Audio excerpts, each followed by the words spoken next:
After Thursday's heated meeting inside the House of Culture, unions organized themselves to execute one of their largest marches to date.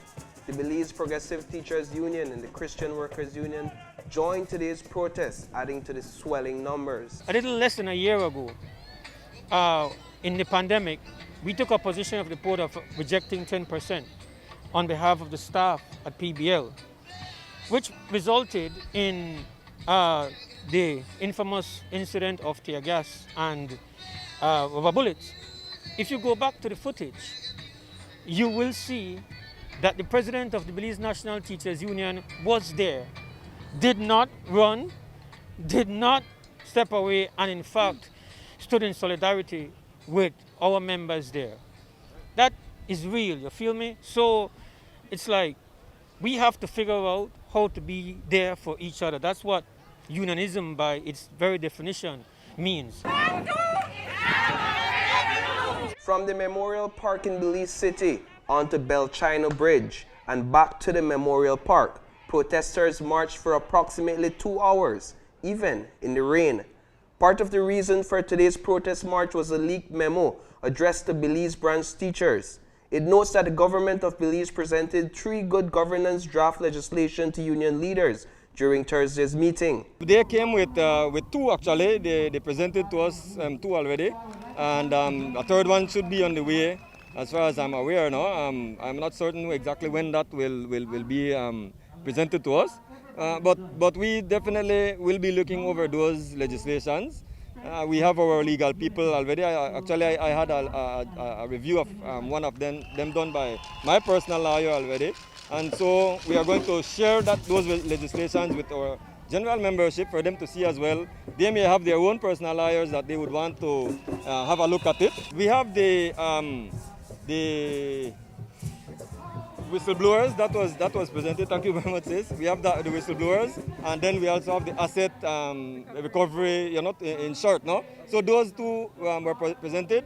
The one that is outstanding is the campaign financing legislations, okay. Right? So we hope that by next week, I believe that should be presented to us. I think it's set for about around Monday or thereabouts. Yes, we have received the second draft now. So we have 2 drafts, and then we have 1 more to go. You're waiting a third. Correct. The good governance, we have already informed them of that at our last meeting, so they are aware of that. Our council met last night. They are aware of those proposals as well. The government of Belize also proposed a promissory note for the public servants and teachers, equivalent to the 10% pay cut with the possibility of interest. The PSU is concerned the promissory note will only take effect after 3 years, while public servants are demanding immediate savings. As regards to the second one with the promissory notes and the different things, the membership is still pretty much adamant that they don't want the 10%. It's more an issue of not wanting the 10%. And I honestly believe if it is that the government could look into recommendations I made personally, and I keep making the same recommendation over and over. The government is in control of utilities.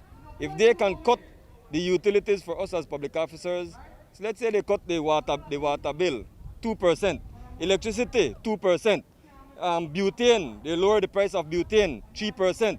If they do those things and make sure that the prices of goods in the grocery stores are controlled, right, and minimized, because those go up almost every week for no reason at all except to make the merchants more richer.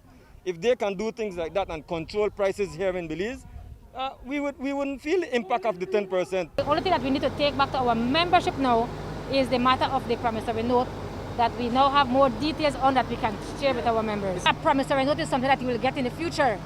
So it's not for now, and we understand that. It's something that could be used when things get better. So if it is that our members accept that, then we would be able to present that to them. Additionally, President of the Belize National Teachers Union, Elena Smith, confirmed that joint union leaders received a commitment from government that the salaries of protesters will not be cut for their time spent protesting. We put that on the table. That has to be a part of our agreement.